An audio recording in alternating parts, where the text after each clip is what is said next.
मुंबई पुण्यासाठी नवीन द्रुतगती मार्ग, प्रवाशांचा सुकर आणि वेगवान प्रवास, वाहतूक कोंडीच्या समस्येवर उपाय, ट्रॅफिक जामपासून सुटका, महायुती सरकारचा गतिमान कारभार. मुंबई पुणे एक्सप्रेस लगत दुसरा द्रुतगती मार्ग उभारण्याचा निर्णय महायुती सरकारने घेतला आहे. अंतिम मंजुरीसाठी केंद्रीय रस्ते परिवहन मंत्रालयाकडे हा निर्णय पाठवला गेला आहे. मुंबईहून पुण्याला जलद पोहोचण्यासाठी यशवंतराव चव्हाण द्रुतगती मार्ग आहे.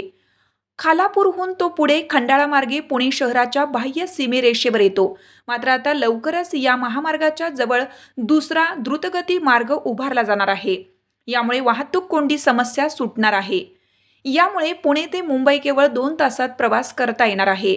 हा नवा द्रुतगती मार्ग मुंबई बेंगलोर असा असला तरी त्याची सुरुवात JNPA अर्थात जवाहरलाल नेहरू बंदर प्राधिकरणापासून सुरू होणार आहे. चालू घडामोडींचे अपडेट्स जाणून घेण्यासाठी आपल्या हिरकणी न्यूज चॅनलला सबस्क्राईब जरूर करा.